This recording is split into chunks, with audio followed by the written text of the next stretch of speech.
Everything you're hearing is from the Home Depot. From the baseboards and nails to these throw pillows, even those super soft sheets. Because now at the Home Depot, you can get everything for your bedroom, from wooden nightstands to modern benches. Save up to 25% on select bedroom furniture, plus free and flexible delivery and easy in-store returns. Shop decor now at HomeDepot.com. More saving, more kinds of doing. Valid on select items online only. Free delivery on select items $45 or more. Visit HomeDepot.com for more information.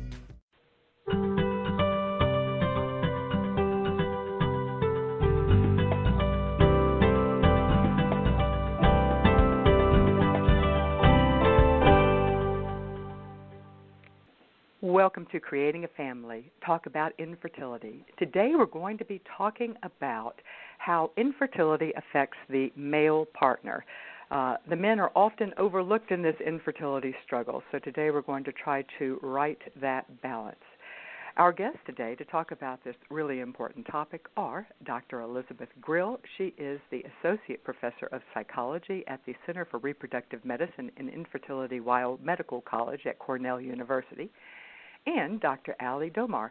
She is the Executive Director at the Domar Center for Mind-Body Health at Boston IVF, as well as an Associate Professor of Obstetrics Gynecology at Harvard Medical School. I have so enjoyed this topic. I think you will too. Here is a sample of what you're going to hear.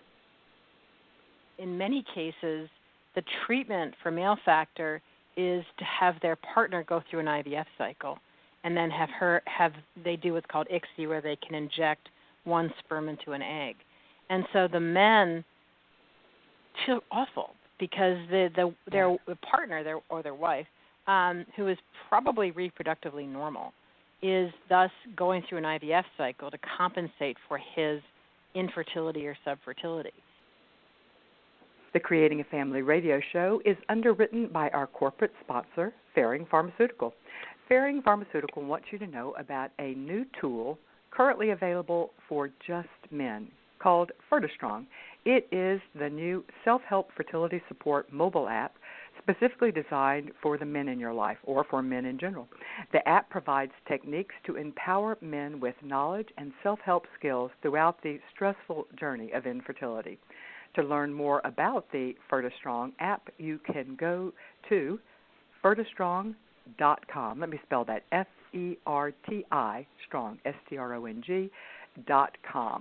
And our guests today are the inventors of the FertiStrong app. So welcome, Dr. Grill, and welcome, Dr. Domar, to Creating a Family to talk about FertiStrong.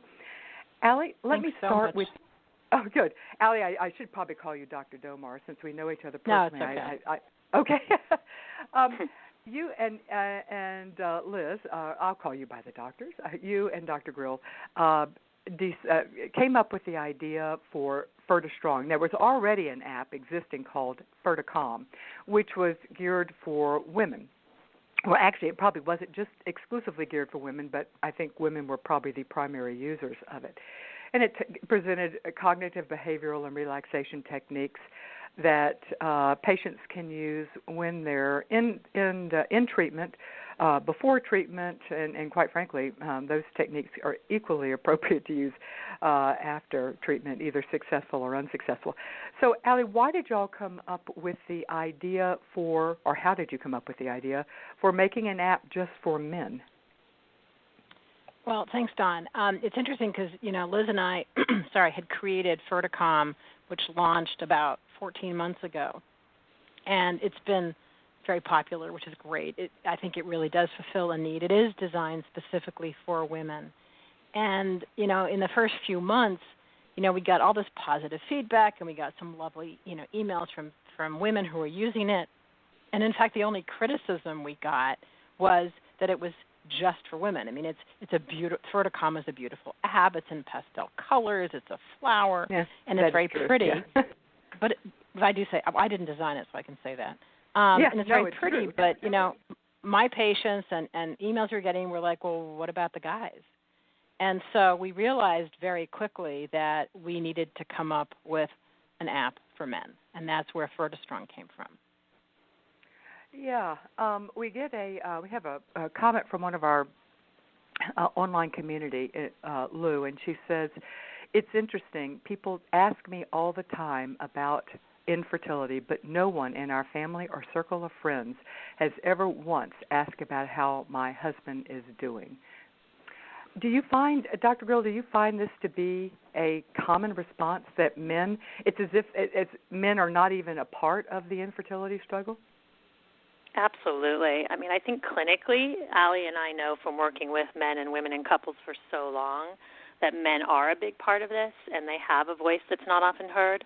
But I think now we're getting the support we need from a lot of the research and surveys that are coming out really just in the past few months out of the UK and here from Fairing and Resolve. They just came out with one that men really complain that the treatment can feel very one-sided and geared more towards women, and they're feeling marginalized, and they're starting to really speak up and say, hey, this isn't just a woman's issue. 40% of the time it's a man's issue too. And even if it's not male infertility, the men are there supporting the women through it. And so it's a couple's issue if there's a partnership and a relationship that's involved in this. I'm so glad you said that. It's not just a lot of the comments we got were focusing exclusively on male infertility, but we're a male factor. We're, as you point out, although the statistics differ, but roughly at least a third are exclusive to male factor. But the men are impacted even if it's not. But we're going to break that out. But I'm glad you raised that as an issue. I'd like to start with talking about when the male is the primary cause. Dr. Grill, you just gave a statistic. So what are the current stats that we're using? We used to kind of give a crude statistic of saying about a third a woman, about a third the man, and about a third a combination where it's a cofactor. What are the current stats that you're seeing where male factor is the primary cause for a couple's infertility? I think that's about right. I think it's, about 40% of the time it's a male factor issue. Often it's unexplained or it's both people that have an issue when they come in for treatment. Yeah, or subfertility on both or something along those lines. Exactly. Dr. Domar, how is the impact of the emotional component? How might it differ when it is the man that is the primary cause for the infertility? It's a good question. The men I have seen, in front of their partners, they tend to put on a brave front, and they basically want to support their wives. But if you see these men privately, they feel very guilty because, these days most infertility treatment for male factor. There's some treatment that are for men.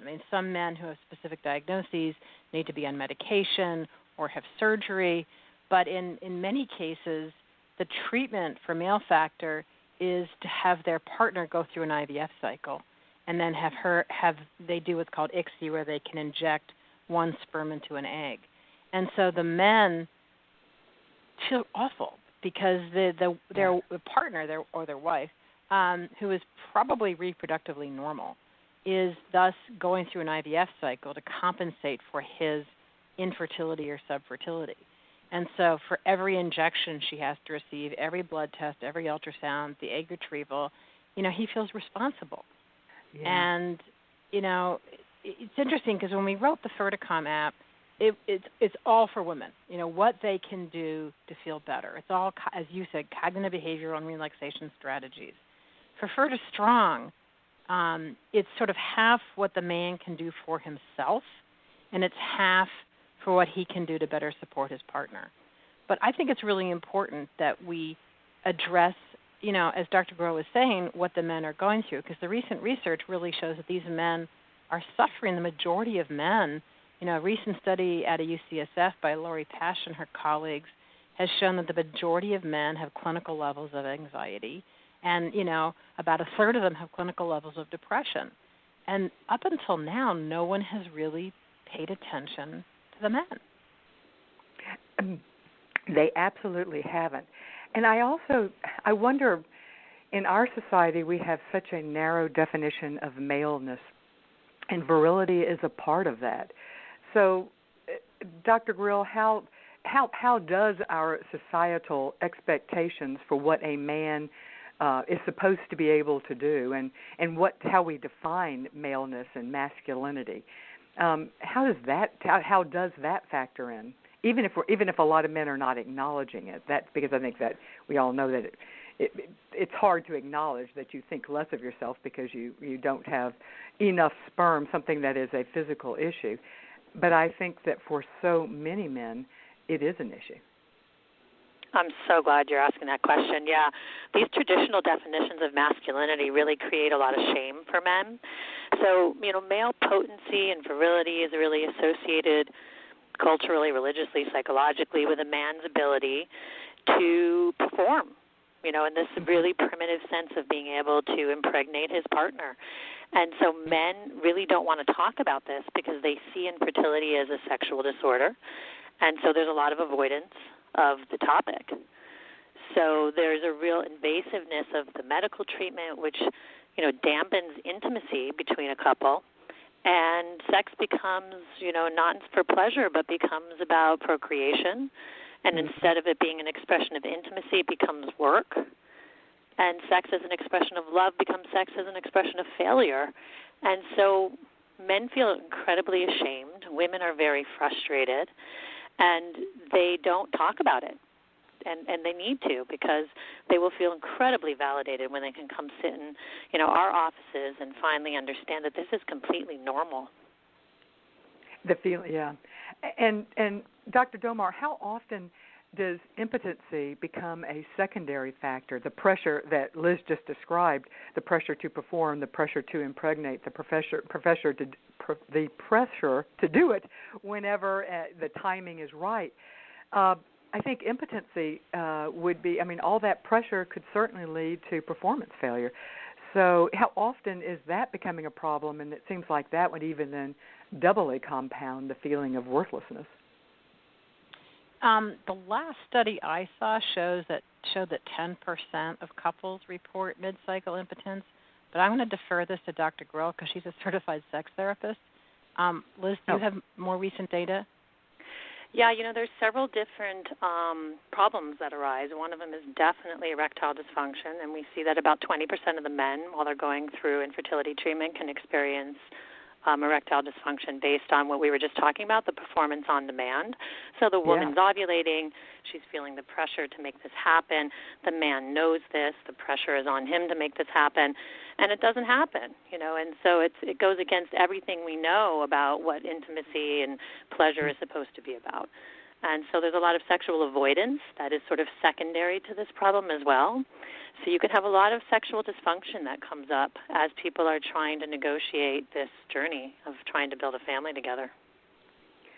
So for a couple who is facing the secondary problem of erectile dysfunction, and let's assume that it hasn't been a problem before so that it is more directly related, would Ferticom Fertistrong be of help for that? If not, what could we suggest that couples could do to address not the infertility itself, the male factor infertility, but the secondary complication of erectile dysfunction or impotency? So there's absolutely something on the app. There is a topic called sex, and when you press on that portion of the app, you are led to the subcategories of I'm just a stud service, performance anxiety, I've lost my mojo, and this is a job versus joy of sex. And so right on the app, you have, hands-on information, advice, everything you need right at your fingertips on your phone to look through different suggestions, both in terms of thoughts and social solutions, meaning what you can talk to your partner about, behavioral techniques that you can do to change what's going on. So it's all right there. Excellent. We have a question from Ronald. He thanks us for doing this topic. You're welcome, Ronald. He's asking about, he says, the easy solution to the problem is donor sperm. I know that, and I think that my wife would prefer that. However, that leaves me feeling very left out, and I worry about my future relationship with my child, and I worry that I will not have the family that I wanted. Ronald brings up the Dr. Domar, you had mentioned that ICSI, intracytoplasmic sperm injection, has really revolutionized the treatment in many ways of male factor infertility as long as a sperm is available. It is not inexpensive. Of course, it is has to be accompanying an IVF cycle. It's not inexpensive, and although donor sperm is not free, it is certainly by comparison, assuming that the woman has no fertility issues. It is certainly less expensive. So it sounds like Ronald is feeling pressure to take the easy solution. Any thoughts on that, Dr. Domar? Well, I guess I wouldn't feel like donor sperm is an easy solution. I mean, I think the female partner, might feel it's an easy solution. It's certainly easier for her to undergo donor sperm rather than an IVF cycle. And you're absolutely right that IVF with ICSI is not cheap. I guess I would make a number of recommendations. One is that they fully explore their options with a physician, an infertility specialist, to make sure that there's, that if they can't afford IVF with ICSI, is there anything else a physician, and specifically an andrologist, would recommend? An andrologist is a urologist who specializes in male factor issues. And so, you'd want to make sure they've explored what medical options there might be and what medical options they can afford. I would say, secondly, if it's pretty clear that either IVF with ICSI is not a medical option for them or it's not a financial option for them, I think it would be vastly beneficial for Ronald, probably by himself and maybe at some point later with his partner, to speak to a mental health professional who specializes in reproductive medicine. And it's very easy to find. There's the mental health professional group at the American Society of Reproductive Medicine, and all they have to do is go to asrm.org. And I think there are at least 400 members of the mental health professional group, and all of us are well-versed in talking to individuals and couples who are faced with difficult choices, equally difficult between, getting comfortable with the concept of donor sperm, and the same as with donor egg. Yeah, and we on the creatingafamily.org website, we have many resources for how to find, including a link to the mental health professional group that Dr. Domar just mentioned. And the other thing that I might throw out is, although it's complicated, would be to join a support group or talk with other people who have faced the same issue. The problem that raises is that there aren't a lot of support groups that, particularly that focus on men. Creating a Family has a huge online support group, over 8,000 people, but the vast majority of members are women. We have had men with questions. Interestingly, and we'll talk about this a little later, but it's usually their wives who post the question, and then the wives of the husbands come back, and we've had a couple of times where there have been private messages going then between the husbands that have been connected through their women. But do Dr. Grill or Dr. Domar, do either of you know of any specific type of support groups that would just be for men who are facing male factor? My suggestion would be to look at the Resolve.org website, because Resolve has support groups, I think, in every state. Although, I was on the board for 10 years. I just cycled off. Liz, you're still on the board. So I would ask her, are there still support groups in every state? There are still support groups in every state. I think it's the same thing that Don was just mentioning, that mostly they're filled with women. Having run support groups in the past, both at Cornell and through Resolve, I know that when we have tried historically to build men-only support groups, we don't get a lot of involvement. That being said, when we offer support groups to women and then we have them invite their partners in one evening, we do find that the men will sort of come in for one night and join, and then find it very beneficial to talk to other men who are experiencing the same things.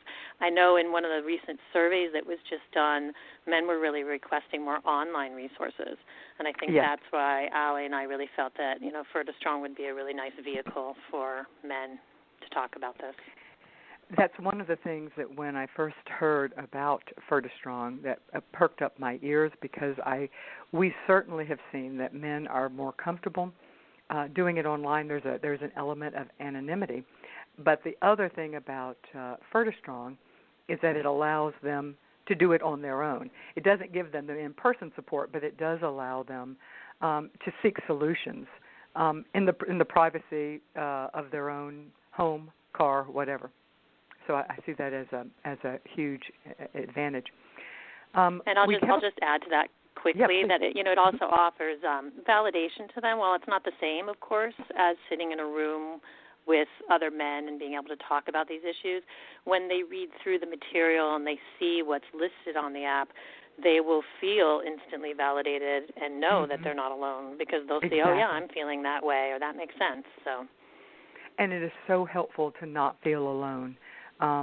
If for just human beings, we don't want to feel that we are abnormal in our feelings. So knowing that you're not takes away a huge amount of some of the anxiety, I think, that comes along with this. We have a question. Can I just add one thing? I'm sorry. Please. I'm sorry, John. Yeah. Can I just add one thing? Is that I want to clarify that Dr. Grill and I wrote the content for Ferticom, and because the two of us have far more experience working with women than men, to write the content for Fertistrong, we actually brought in two of our colleagues who specialize in doing research and patient in clinical work with men. So the actual content was written by Dr. Janet Takefman and Dr. Bill Peacock, who see men and do research with men pretty much on a daily basis. And I think that, when you were laughing at some of the names of the categories on Fertistrong, Dr. Peacock is a guy. And so he added that guy's perspective to the app. And so I think that I don't want people to think that the Fertistrong was written by the two of us because we're both female. In fact, Dr. Peacock, sees men on a daily basis. And so his voice comes out very clearly in Fertistrong. Yeah, and I think that was brilliant. That's really important. In this particular comment we received, it's sad. It's from I won't even use her name. She said, "My mother has asked me why I don't just leave him. Last week, my husband on his own suggested that I would be better off leaving him and finding a man who could get me pregnant and fulfill my lifelong dream." That's. I don't think she's alone, but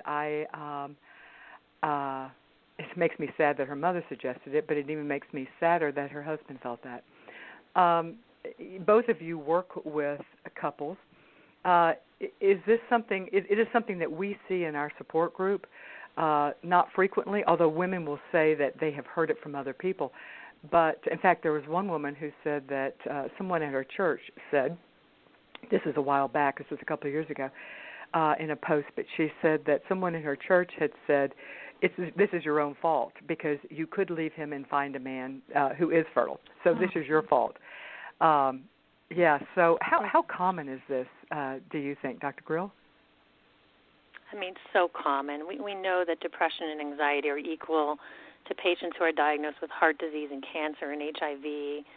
We know on the life event scale that the failure of IVF is rated equal to breast cancer and death and divorce. So what these couples are going through is just a tremendous amount of strain and stress equal to some of the worst things people can experience in their life. And so these questions of blame and should I leave and the pressure they get from relatives and friends, the inability to conceive or give birth to a child often forces couples to reevaluate everything in their lives. Their sexuality, their self-esteem, their self-image, their cultural expectations, the expectations of family members, the meaning of their emotional and sexual relationship. And so these are very common feelings, and kudos to the person that wrote in for being vulnerable enough to share what so many people are experiencing, which is the grief and stress and sadness that goes along with trying to build a family when you can't do it the way you thought you would. Mm-hmm. I've had lots of patients voice, both men and women, voice the exact same thing. Like, my partner should leave me and marry someone fertile. And, it's pretty rare maybe in royalty this happens, but it's pretty rare for someone to marry somebody for their eggs or sperm. You don't fall in love with someone because you think they're going to have great sperm. And it's just not. I mean, ideally, of course, most couples would like to produce a child that's a mixture of their genetic material. But I think I've once in my career had a patient voice the fact that that they are upset that their partner is infertile. But otherwise, what you tend to see far more frequently is tremendous empathy and a need and a follow-through of reassuring the partner that you did not marry them for their eggs or sperm. But it is a death of a dream for many people. For sure. A death of a dream of even if treatment is successful, it's still the death of a dream of easy conception, lighting the candles, opening a bottle of wine, and welcoming a baby 9 months later. So there are, no, I don't think that people marry someone, women don't marry men for their sperm, but many women have the dream of having children, and as you point out, the dream of having the, of course, perfect match of your spouse's genes with your genes. So I think that's probably where it comes in. No, they didn't marry him for the sperm, but they didn't think that it shouldn't be this hard. That it wasn't. Wasn't in part of their plan. I think would be a better way to say it. Well, that's grief work. It's grieving exactly. the grieving Plan A, and spending a lot of time grieving Plan A, talking to professionals about it, and then realizing that Plan B, while it wasn't what you had anticipated being a part of your life, Plan B can be a wonderful, wonderful dream as well, and an amazing plan, but not without grieving the loss of Plan A, if that's what the direction is. Absolutely. I've seen lots of couples who were faced with the need to use donor sperm, and it can take a long time. I mean, I think the worst thing one can do is to rush into Plan B. And, that's sort of when I put on my child protective hat, because I actually trained as a child psychologist, is that I don't feel like anyone should move forward with anything until they feel comfortable with that. And, I have a patient now actually, and it took them somewhere between 1 to 2 years before he really could embrace and get excited about using donor sperm. And, and once he got to that point, then they proceeded, and at this point, and they were successful, and they have a beautiful baby, and the husband is just ecstatic and feels very bonded and, is a 50% parent.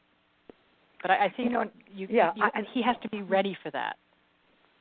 And I would add that I think that would apply to any form of non-genetic parenting, adoption certainly, but as you point out, donor sperm or donor embryo, it is actually probably one of my big soapboxes it is not the next step up the infertility escalator or ladder or whatever analogy you want. It is a step onto a different ladder. And it's a wonderful ladder. It's a great ladder. It's a great way to build your family. But it's not the same, and I really worry about people who hurriedly, I just want any baby, the fastest baby I can get, and without spending the time to honor the fact that there is some grief work that needs to happen. Go ahead. Well, ASRM guidelines are that people should not move on to using a third party, whether it's for egg donation, sperm donation, or embryo donation. That they really need to see a mental health professional, not as a gatekeeper. It's not like the mental health professional is going to say you can't do this, but to explore and to ask questions, because everyone deserves to have two parents who want them. Absolutely. And I'll add that the medical field is there to help you have a child, to help you build a family. And so sometimes the next best advice you're going to get from a physician is you may want to consider having surgical sperm aspiration and then having backup sperm ready to go in case they don't find anything. And all of these things are rational and correct and the right way to go medically if it makes sense to the couple. But emotionally and psychosocially, that's a big, huge leap of faith. That's a big jump. And so to slow down that process and to say, okay, so maybe this is our plan B, but what does that really look like and feel like? And I can't tell you the number of times I've been called over to the hospital from my office because, she's coming out of an egg retrieval. He's coming out of a Tessie procedure. They didn't find sperm. They have backup sperm.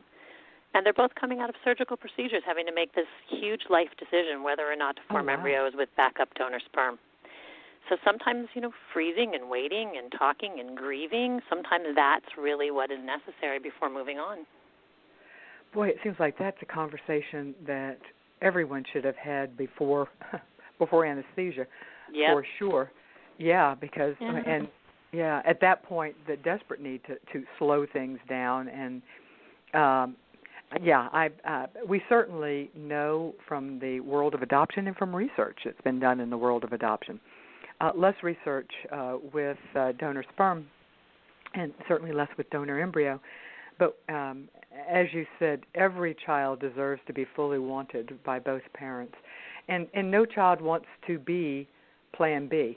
It's one thing if it may not have been the first plan, but Plan B needs to be an accepted and excited something that the parents are willing and ready to move forward with, not something they're stuck with and are going to have to accept. And let me tell you, people really do get there. I know the audience, and I'm like, yeah, right, I'm really going to be excited about doing donor sperm. I can tell you that people really do get there.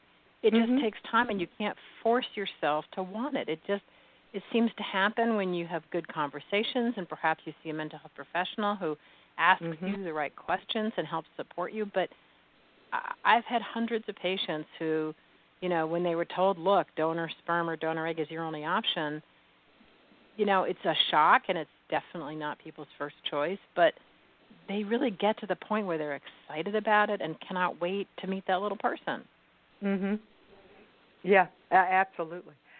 Let's talk a little about the cultural component, and by that I mean it was a question that came in from someone. It's very long, so I'm not going to read it.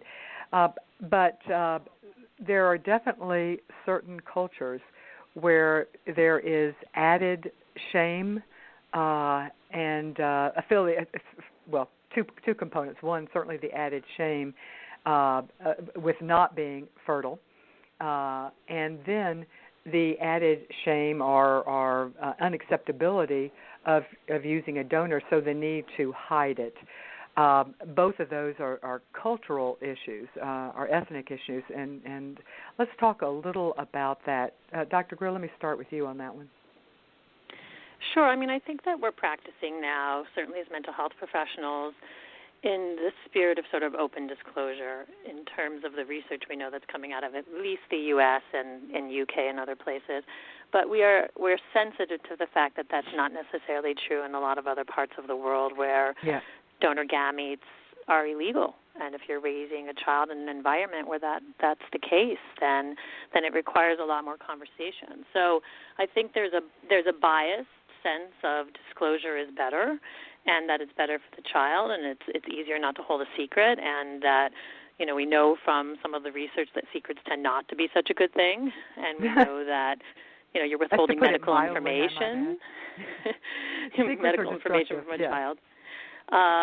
And that we know we're operating in a world now where anonymity doesn't exist anymore because of technology and science and DNA testing and whatnot. So that's the reality of the world we're living in. And so it's our job to have that discussion with people when they come in so they understand the pros and cons of disclosure. But we see a lot of people internationally at Cornell, and certainly if people come in saying, my relatives will never understand this, or I'm going to go back to a different place and raise this child where this is frowned upon, that is definitely taken into consideration. It's not a hard and fast rule that, you must disclose to a child. It's more a discussion about the pros and cons. But I think we also have to add, the whole issue about disclosing to family and friends. And what I tell every individual or couple who are contemplating donor sperm or donor egg, while they're contemplating it, don't share it with other people because you can't untell. And so you can always tell, but you can never untell. And so I'd far rather see them come in and talk to myself or another mental health professional to explore their concerns and everything else, rather than talking to friends and family about it. Because you're right, there are a number of cultures which don't accept donor sperm or donor egg. Either they just don't accept it culturally, or it is illegal. And so I say during the contemplation phase, and perhaps even throughout the pregnancy, think carefully before you tell people. I do agree that one needs to tell the child if at all possible. And the technology, I think by the time these kids are in second grade, they'll be doing their own DNA testing. But I think I do recommend not telling family and friends until you're sure you want them to know.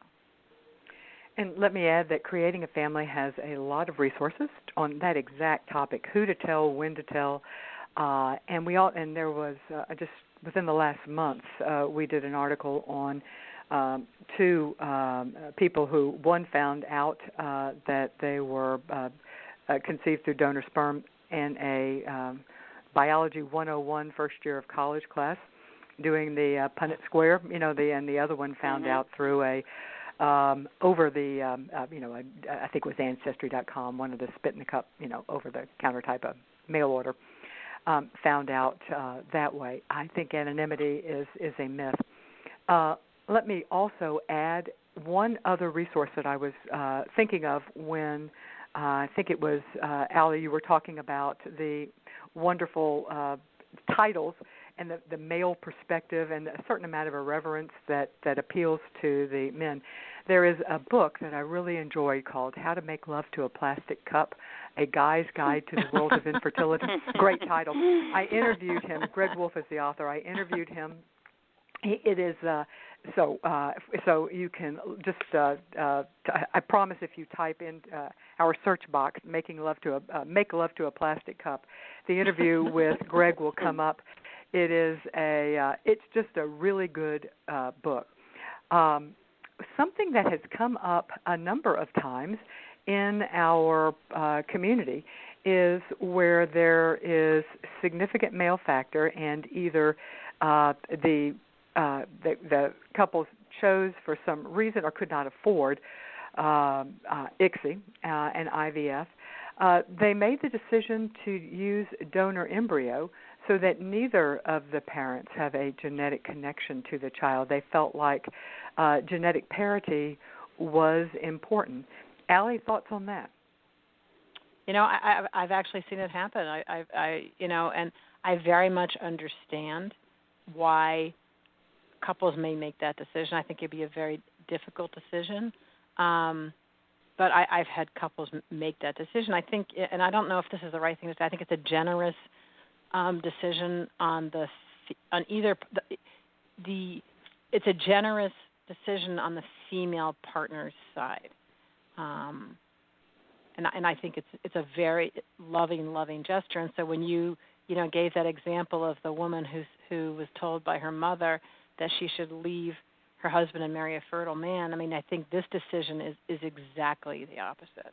And by the way, I do want to add that I've heard of lots of mothers-in-law making snarky comments, but it's unusual in my world anyway to hear mothers make such snarky comments.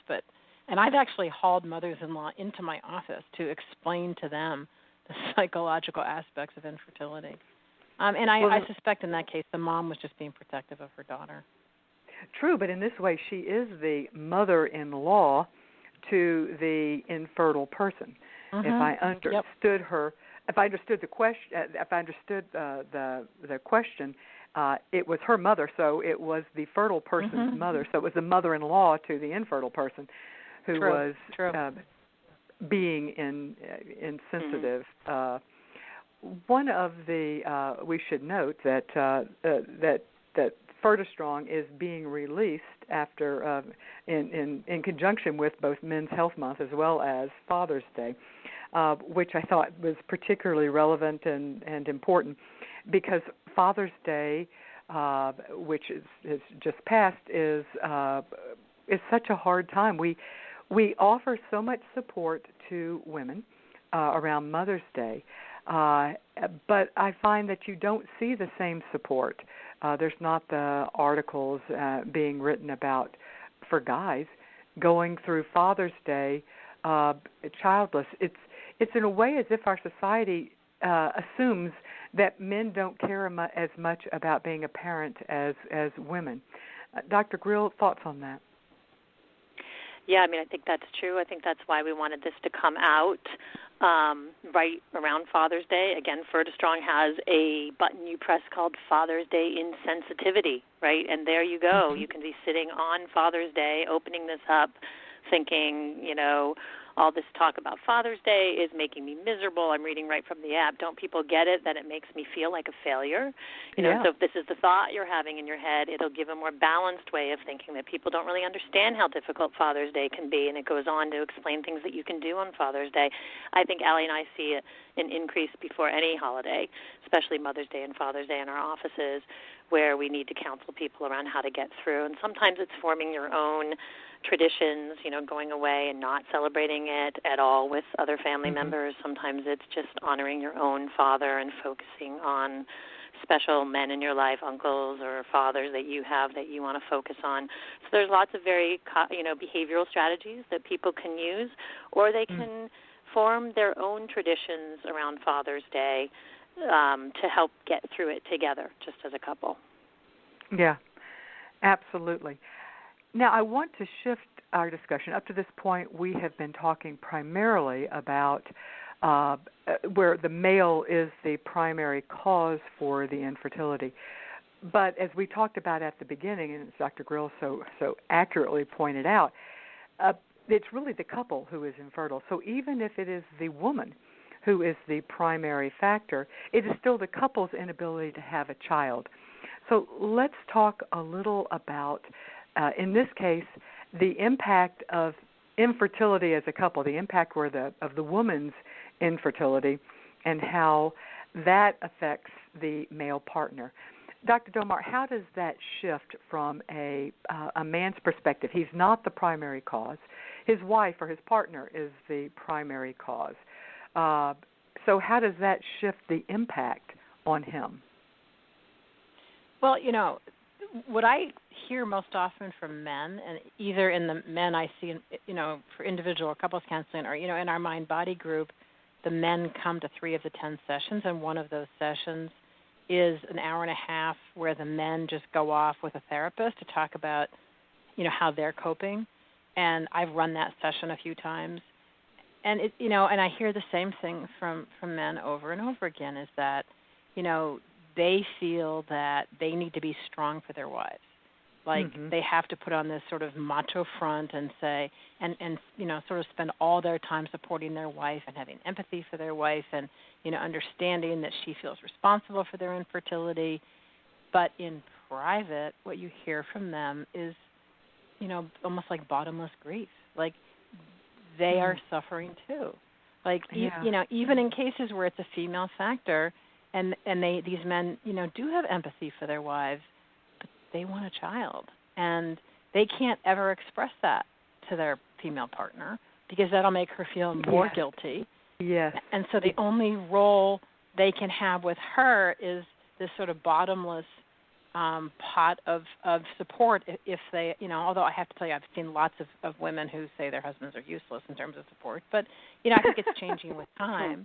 And so they feel like they have to be supportive of their partner and empathic and everything else, and that it never really occurs to anybody that they are suffering too. And I think that was, probably the impetus for us wanting to do Ferta Strong, is to really acknowledge that, no matter what the cause of the infertility is, men suffer too.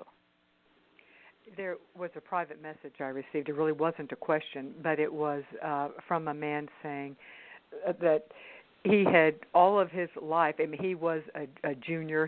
I guess he was a third, and and the expectations of not just having a child, but in his mind of having a son who would be the fourth. And he hadn't really given much thought to it, but his wife's infertility was just so hard because this possibility that he had never really thought about never entered his head that this wouldn't happen. Of course, no, he might have had all girls, but he said that he could share that information with no one. He could share that feeling with no one. He can't share it with his family because he doesn't want them to blame his wife. He can't share it with his wife because she already feels bad. So he is sitting alone with, I guess grief is really the accurate word. Of they're still in treatment and still hopeful that they will have a child. But in the meantime, he's really struggling, and he's struggling silently, which is just so hard. Yeah, it's terrible. I mean, I think as Dr. Brill said, that literally, we started working on Ferta Strong at least a year ago, and at that point, there was almost no research on men and the psychological impact of men, and it's sort of weird because in the last, I think, 3 months, there's been a number of studies, and the Resolve Fairing survey finally looking at the impact on men. And then a study came out, I think it was last month, showing that in couples who are trying, who aren't doing IVF, but couples who are trying, depression in men is associated with decreased pregnancy rates. And so it's not just that these men are suffering psychologically. It can impact their ability, or and I don't think we really know if it's the depression per se or if it's libido or whatever else. But a man's depression can significantly impact their chances of getting pregnant. I'm glad you raised the issue of research. I was going to ask that question as well. Dr. Grill, have you heard of other research? I had heard that there was some research that has recently been released, and as well as the Fairing survey, the Resolve Fairing survey that fortunately asked about that. Any thoughts on current research that is talking about the impact of infertility on the male partner? Yeah, I think Allie just mentioned this one study that we literally just read, a few weeks ago about male depression and pregnancy rates. And then there's this, the one you mentioned from Fairing and Resolve. There was this amazing survey that came out of the the Fertility Network in the UK and Leeds Beckett University. They did this survey together, and it was so revealing because they were putting up quotes from these men, and it really said that 93% of the men stated that their well-being had been impacted, and that men really reported that these issues were emasculating and distressing and isolating and harming their self-identity, and that it was really causing a tremendous amount of stress, depression, anxiety, low self-esteem. So basically everything we already know that happens to women, it's happening to men too. Men just don't feel entitled to feel it or talk about it. That's and that perfect leaves word, them very entitled. Yeah, they're not entitled to have these feelings. And it's funny to use those terms in today's society, right, where a lot of the time it's the reverse. We talk about male entitlement. But in this case, it's men not having the entitlement to their feelings. And if they do try and talk about it, I often see in my office where they'll start to try and say, it's really demoralizing to have to go and give a sample. Yeah. And sometimes I have problems performing in the room giving a sample, and they start to be vulnerable and talk about it.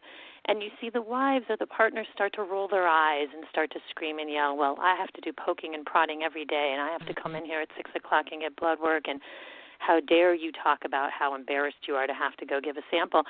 And so they're cut off, and then they don't ever bring it up again.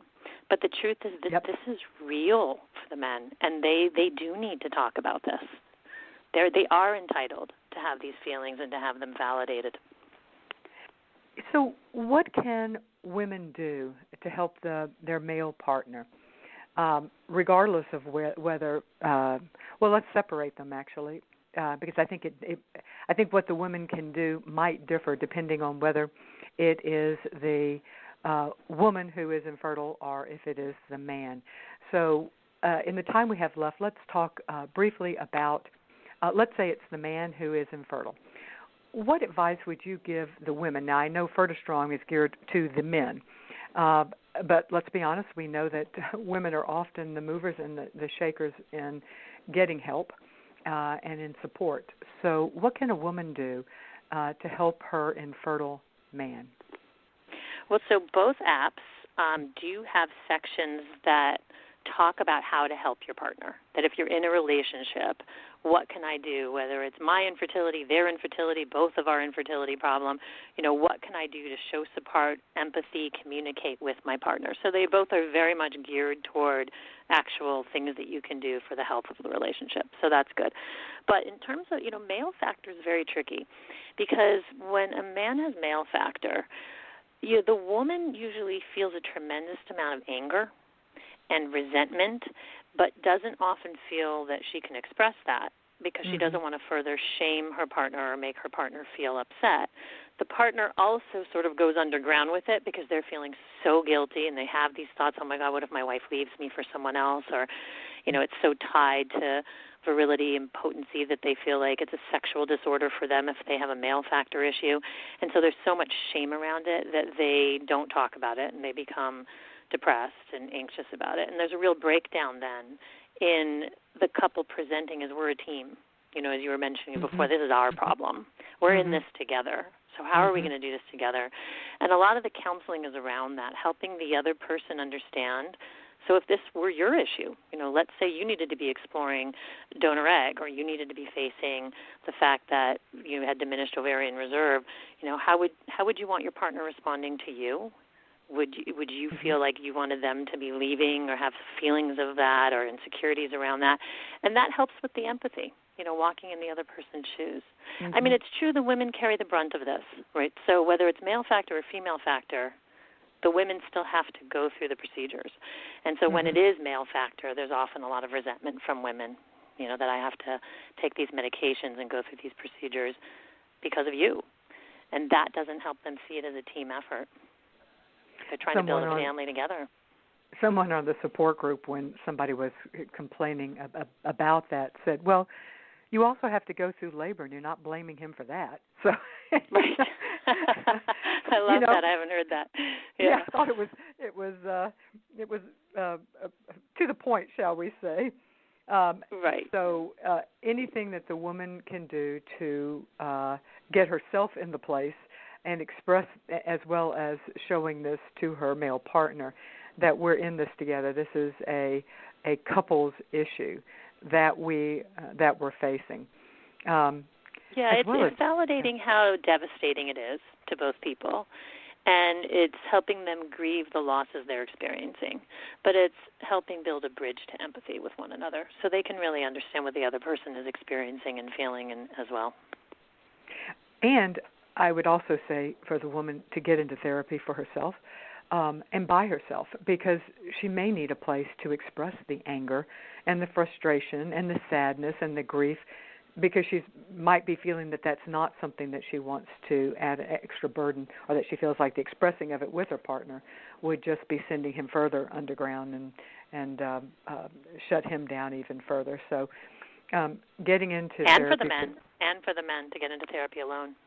Well, absolutely, yes. So, the other thing a partner could do is try to get her spouse or her partner into, the woman could try to get the, sadly, I do see that it's often the woman who is getting the guy into therapy. So, and I will often tell the women, just bring your partner in and tell them that you would like them to support you, and that's why they're coming in. Once they're in the office of a skilled professional who knows this field, a mental health professional who's working in fertility, the therapist will be skilled enough to know how to engage the man and help them feel comfortable and understood. And often then the man will say, do you see private patients? Could I come in alone sometime and talk about this stuff? And so it's a relief to find that it's not, mental health doesn't have to be scary. And a lot of the work we do is psychoeducational. It's just sort of talking about what happens when couples go through this. And that in and of itself can be relief to people, just to know that it's normal. I'm not going crazy. Everyone feels this way. I think that is probably the most important thing, because that feeling of, we talked about that earlier, that feeling of being so darn alone, and you start thinking you are abnormal, that nobody else is going to be feeling the way I'm feeling, and knowing that other people are takes some of the pressure off. All right, so let's say that in this the woman is the infertile one. And sometimes I hear women say, I don't have it in me. I've got to deal with me right now. I don't want to be the support for my offering support for my partner. But let's talk about that. we've talked about earlier that we know that men are impacted by infertility. There is grief, there is sadness, and there is a sense oftentimes of needing to withhold that information from their partner. So if you are the infertile one and you are a woman, what can you do to make this experience easier for your male partner? Again, the empathy, understanding that they are also going through this, even though you may be carrying the brunt of it, and you need to be validated for that. But to understand that certainly if there's miscarriages involved and this roller coaster ride of, the hopes and fears and then crashing down if it doesn't work, the men are on that roller coaster ride. They're strapped in right beside you. So it's not that they're, on the sidelines waiting for you to get off that ride. They're there, and they're riding those highs and lows. And stereotypically, and of course it's not always true, but stereotypically men like to fix things. And so if they see the person that they love suffering, it's devastating for them. So they're going through their own grief, and then the woman that they love and care about is going through grief and suffering, and they can't fix it. So that leaves them feeling really helpless and not knowing what to do and not having the tools to know what to do. And so women need to help their partners get through that. And I know that they are carrying the burden and the brunt, but they can get the help they need by figuring out what they need. And it's interesting sometimes when you ask a woman, well, what is it that you need from your partner to help you feel more supported as you go through this? Sometimes they don't know. So sometimes just sitting in a therapy session and talking about, well, what would that look like? Would it look like him checking in with you 3 times a day, texting you while he's at work, and then coming home and the first thing out of his mouth is, how was today? How was the appointment? So that they're there supporting you. Is it going to the appointments with you? Is it giving you the injections? So there's so many things that people can start to brainstorm to feel like they're in it together. And sometimes it's just communicating. People don't sit and talk about it, so they don't know. And men can't read minds. So usually men feel very relieved, by the way, to have concrete suggestions. Yes, so when the women say, yes, these are the 10 things I need from you, the men are very motivated. They're writing it down. They're putting alarms in their phones to go off to remind themselves. I mean, they want to help. Sometimes they just are not raised or socialized or know or can read the minds of their partners to know what to do. Give them the tools. Give them the tools, and what I particularly like is give them concrete tools, not pie in the sky, just make me feel better, but something very specific. And probably the more specific, especially at the beginning, it seems like the more specific, the better. And not trying to overgeneralize to all men, because men certainly are not, all the same. But I do think that specificity is helpful, which is something that I think that the FertiStrong app is certainly helpful for. We have time for one last question, and that's from Louisa. It's a little less of a question, but she said, my grief scares my husband. He withdraws, and then I withdraw. We're in a vicious cycle. I don't know how to break. Yeah, the avoidance withdrawal is a definite outcome of fertility treatment, and certainly if you're in it for a long time, you see this vicious cycle. So it's normal, and she's right to be concerned and want to get help for it. The grief is really overwhelming. As I mentioned before, all the research shows that it's probably the most overwhelming life crisis and psychological crisis that a couple will go through together. So you can't minimize this grief. And getting the help to come back together doesn't take much. Just learning to say, hey, we're going through a horrible time. This is terrible for us. This is devastating. We need to come together and figure out how we're going to work together like we would any other crisis in our life. Sometimes just the acknowledgement of sitting down and saying it, and of course seeking help. You have resources listed. Resolve has resources listed. There's the MHPG, the Mental Health Professional Group. There's over 400 therapists out there that are trained in this area. So reach out. People can help you break this cycle. And it's not as hard as you think. And the other thing that you can do, and you can do it right now, and that is to ask your husband to download the FertiStrong app at fertistrong.com, and you should download the FertiCalm app, which is at ferticomapp.com. It's something concrete that you can do to help yourself right now, and then I would, of course, second, third, fourth, what you said about finding a mental health professional, preferably one that specializes in reproductive medicine. There's nothing like therapy and from someone who knows this field. And we're not talking long-term therapy. We're talking usually short-term therapy to help you cope with what really is a crisis in many ways. So sometimes just one session will do it. Yeah, well, there you go. All the better. Sometimes just one session there. Well, thank you very much, Dr. Elizabeth Grill and Dr. Ali Domar, for being with us today to talk about the impact of infertility on the male partner. Let me remind everybody. Thanks so much for having us. Yeah, let me remind everybody that this resource, as well as all of our resources provided by Creating a Family, could not happen without the generous support of our partners who believe in our mission of providing unbiased, medically accurate support to help you in your infertility journey. One such partner is Manhattan Cryobank. They are dedicated to helping clients have healthy babies by analyzing a client's DNA in combination with the DNA of prospective sperm donors to provide the client with a personalized catalog of safer donor matches. In addition to donor sperm services, Manhattan Cryobank offers a full range of andrology and fertility preservation services. And I know that everyone is going to want to immediately go out and download the apps that we mentioned. The FertiStrong app is the one geared towards men, and it is just been released, and you can get that at fertistrong.com, F-E-R-T-I, fertistrong.com. And if you are a woman and are also struggling with your infertility, we've been talking about the Ferticom app for a while. I love it. So check that out too, ferticomapp.com. It's all one word, ferticomapp.com. And thank you so much for joining us today, and I look forward to talking with you next week. Right now at the Home Depot, you'll save up to 35% off appliance special buys, like a GE Appliances top-load washer and dryer pair, with deep clean and deep rinse options, a reliable heavy-duty agitator, and 4 precise water levels, just $4.78 each. Wash, dry, save, repeat. Today is the day for doing, with Spring Black Friday savings now at the Home Depot. More saving, more doing. U.S. only while supplies last. Gas dryer extra. See store for details. Valid through April 17th. Now at the Home Depot, save up to 35% off appliance special buys, like the Samsung stainless steel side-by-side refrigerator, just $9.98. You save $300. It's big enough to hold 25 bags of groceries. Unload those, and if that makes you thirsty, you'll really love the external ice maker and water dispenser. Today is the day for doing. Spring Black Friday savings now at the Home Depot. More saving, more doing. U.S. only while supplies last. See store for details. Valid through April 17th.